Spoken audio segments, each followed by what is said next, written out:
Welcome to Future Doctors of India. Welcome back to the Mantra family. I am Varun Agrawal and this is your channel Mantra of the Biology.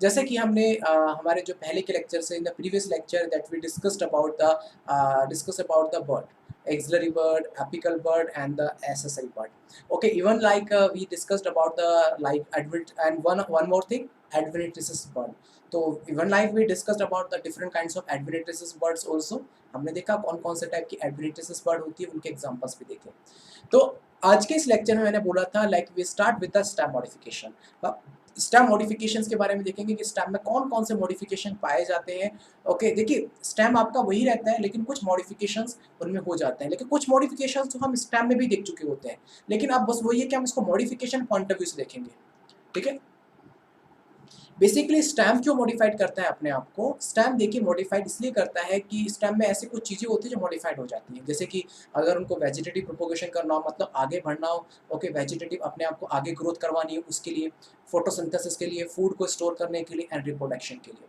ठीक है तो type of modification कौन कौन से होते हैं देखिएगा aerial modification सब aerial modification and underground modification मैंने आपको बताया था ना कि अंडरग्राउंड मॉडिफिकेशन जो अगर कोई रूट अंडरग्राउंड होता है तो वैसे भी फूड को स्टोर करने के लिए वो अंडरग्राउंड चला जाता है हम एरियल मॉडिफिकेशन और सब एरियल मॉडिफिकेशन हम देखिए अंडरग्राउंड को भी मैं अच्छे से समझाऊंगा इस बार आपको अभी हम एरियल और जैसे कि अभी हम एरियल और हम सब एरियल मॉडिफिकेशन को और अच्छे से देखेंगे जैसे कि aerial modification in some plant aerial part of the stem is modified into the different form to perform a various function कुछ प्लांट्स में जो स्टेम का एरियल पार्ट होता है मतलब एरियल पार्ट कहने का मतलब है ऐसा पार्ट जो हवा के कांटेक्ट में होता है एयर के कांटेक्ट में होता है that is called the aerial part so it converted into the different forms to perform a various function like जैसे कि फोटोसिंथेसिस करना हो क्लाइंबिंग करना हो कुछ प्रोटेक्शन करना हो तो इस पॉइंट ऑफ व्यू से उसका एरियल पार्ट मॉडिफाइड हो जाता है इसके कौन कौन से मॉडिफिकेशंस आते हैं टेंड्रिल है फाइलोकॉड है क्लेडॉन है थ्रोन है एंड बल्बिल है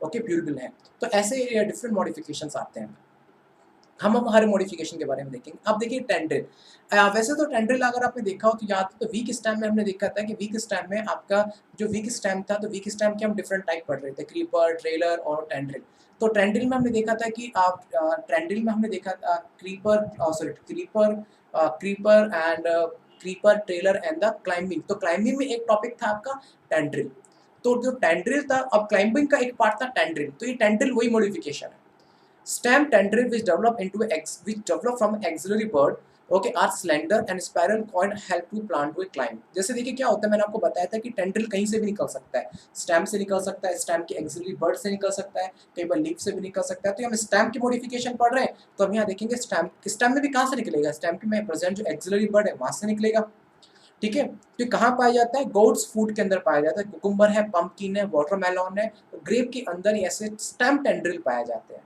ठीक है तो ग्राउंड गोट्स क्या होते हैं कि ये कुछ ऐसे फ्रूट्स की फैमिली होती है जो कि कुकुरबिटेसी फैमिली के अंदर आते हैं जिसके अंदर देखिए कुकुम्बर पंपकिन वाटरमेलन ग्रेप ये सब कुकुरबिटेसी फैमिली के अंदर आते हैं जिसको हम गाउट्स फ्रूट कहते हैं देखिए मैं आपको पिक्चर दिखाता हूँ दिख रहा है हरा भरा जो कलर दिख रहा है ये आपके गाउट्स फ्रूट्स है ओके मैं आपको पिक्चर दिखाता हूँ देखिए कुकुम्बर ये कुकुम्बर है ठीक है इस कुकुम्बर में देखिए ये टेंट्रिस देखेंगे आपको दिख रहे हैं आपको टेंट्रिस कुकुम्बर के अंदर ये वाटरमेलन देखिए ये वाटरमेलन दिख रहे हैं आपको टेंट्रिस तो ये कुकुम्बर वाटरमेलन ये आपके स्टेम एरियल मॉडिफिकेशन का ही पार्ट है अब जैसे देखिए सॉरी जैसे कि आपके टेंड्रिल्स देखिए ये जो आपका एक्सिलरी जो स्टेम होता है ये आपका टेंड्रिल के अंदर मॉडिफाइड हो गया ओके अब फाइलोक्लॉट ये काफी महत्वपूर्ण है काफी बार ये पूछा गया it's very important from medical interest point of view काफी बार इसके एग्जांपल्स पूछे जाते हैं अब क्या होता है कि कुछ एरिड रीजन की जो प्लांट्स होते हैं उनमें क्या होता है एरिड रीजन की जो प्लांट्स होते हैं उनमें क्या प्रॉब्लम होता है वाटर लॉस का इशू होता है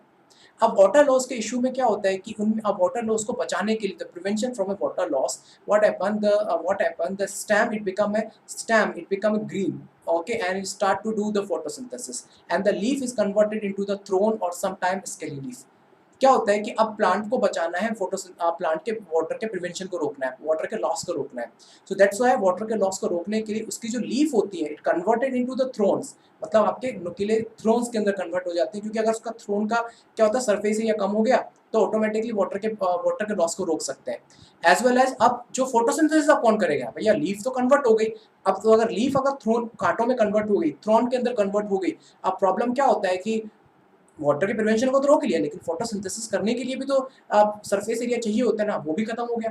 दोनों ही मतलब प्रॉफिट हुआ था, लॉस भी हो गया। तो इस लॉस को कवर करने के लिए उसकी जो स्टेम होते हैं वो ग्रीन हो जाते हैं, जो कि फोटोसिंथेसिस को परफॉर्म करते हैं। ओके कुछ प्लांट का जो एरिड रीजन होता है वो कि स्टेम के अंदर मॉडिफाइड हो जाता है। एरिड रीजन जो होता है एयर के कांटेक्ट में जो होता है वो कुछ एरिड रीजन जो होता है वो क्या होता है स्टेम के अंदर मतलब कुछ फ्लैटेंड फ्लैशी स्टेम होते हैं। ओके उनके अंदर कन्वर्ट हो जाता है और उसके अंदर डिस्टिंक्ट कुछ नोड या इंटर नोड्स होते हैं। मतलब एग्जैक्टली कुछ नहीं होता इसके जो बेसिकली आपका जो स्टेम जो होता है स्टेम क्या होता है कुछ फ्लैट हो जाता है। फ्लैट होने से क्या होता है उसका सरफेस एरिया बढ़ गया और उसमें बहुत सारे नोड या इंटर नोड पाए जाते हैं। मैं आपको दिखाऊंगा वो आपको। Because in the some cases few plants stem perform a photosynthesis instead of a leaf. They contain a chlorophyll and photosynthesis को perform करते हैं। Leaf of such plant converted into spine to in order to prevent the water loss. ये मैंने आपको बताया अभी तक। Example के लिए ऑप्शनिया एंड फ्यूफोर्बिया, ये बहुत बार पूछा गया है इसके एग्जाम्पल, तो प्लीज याद रखिएगा। देखिए ये ऑप्निया का ये आपका पिक्चर है, इसमें आप देख पाएंगे देखिए ये बेसिकली दिख रहा है आपको, ये दिख रही है, ये आपको दिख रहा है, ये फ्लैटेंड स्ट्रक्चर है। ओके और ये आपका ये देखिए आपका ये पूरा जो दिख रहा है ये फ्लैटेंड स्ट्रक्चर है जो कि मॉडिफाइड स्टेम है। और इस मॉडिफाइड स्टेम से कुछ लीफ निकलती है जो कि आपके स्पाइन के अंदर कन्वर्ट हो गई। ओके और ये नॉड है, देखिए ये जो नॉड दिख रही है, अब इसके अंदर देखिए मैं आपको दिखाता हूँ, ये नॉड है और ये पूरा पूरा इंटर नॉड है। तो दैट्स वाई फ्लैटेंड जो स्टेम है इसके अंदर बहुत सारी नॉड या इंटर नॉड पाई जाती है। अब आता है क्लेडॉट। क्लेडॉट फाइलोक्लॉड का ही जैसा ही सिमिलर पार्ट होता है, लेकिन थोड़ा सा डिफरेंस होता है इसमें। इसमें क्या होता है इसमें क्या होता है कि उसमें बहुत सारे नॉड या इंटरनॉड पाए जाते हैं। इसके अंदर केवल आपका एक ही इंटरनॉड होता है और आपके दो नोड्स प्रेजेंट होंगे, सिर्फ इतना ही होगा। और ये स्मॉल मॉडिफिकेशन होता है। क्या होता है small modification of stem branches having only one node और वन इंटरनॉड और टू नॉड्स। देखिए इसमें आपको समझा देता हूँ, इसमें क्या होता है कि क्लेडॉट के अंदर ये फाइलोक्लॉड के जैसा ही होता है, बट फाइलोक्लॉड का एक छोटा पार्ट होता है, मतलब कह सकते हैं स्मॉल वर्जन है फाइलोक्लॉड का। फाइलोक्लॉड में तो क्या होता है कि उसका एरिड रीजन ही पूरा का पूरा एक पूरा फ्लैटेंड स्ट्रक्चर के अंदर कन्वर्ट हो गया। अब इसमें क्या होता है क्लेडॉट, इसका भी एक ही काम होता है वाटर के प्रिवेंशन को रोकना। तो क्या होता है कि स्टेम से ब्रांचेस जो निकलती है उस ब्रांचेस से जो उसकी लीफ होती है ना, लीफ भी होगी तो उस ब्रांचेस की जो लीफ होती है वो तो या तो स्पाइक में कन्वर्ट हो जाती है या तो स्पाइन में कन्वर्ट हो जाती है या स्केली मतलब छोटी छोटी लीफ के अंदर कन्वर्ट हो जाती है। और उसके नोड से कुछ क्लेडोड निकलते हैं, उसके नोड से कुछ क्लेडोड निकलते हैं जो कि बेसिकली क्लेडोड आपके फोटोसिंथेसिस फंक्शंस को परफॉर्म करते हैं। ठीक है ये रस्कस एंड एस्पार्गस के अंदर पाया जाता है। देखिए मैं आपको दिखाया तो स्ट्रक्चर जब आपको क्लियर हो जाएगा। देखिए ये रस्कस है, ये एस्पार्गस का एक पिक्चर है।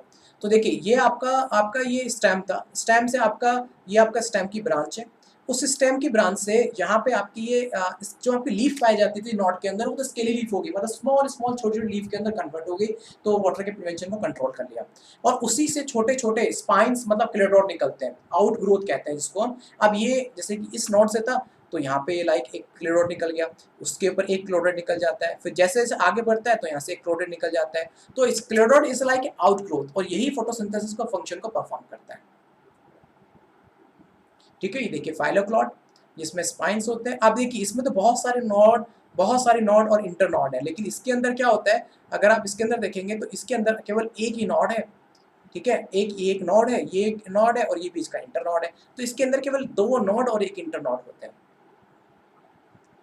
अब thorn, this is the next part.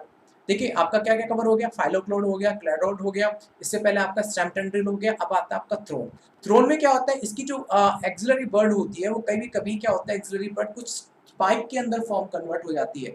तो क्या होता है कि वो कुछ पॉइंटेड थ्रोन के फॉर्म में या स्पाइक के फॉर्म में कन्वर्ट हो जाती है, जिसका फंक्शन क्या होता है कुछ हर्बिवोरस प्लांट से बचना। ठीक है तो इसे कुछ प्लांट्स में पाया जाता है लाइक सिट्रस है, बोगनवेलिया, फिर दुरंतट के प्लांट्स में पाया जाता है।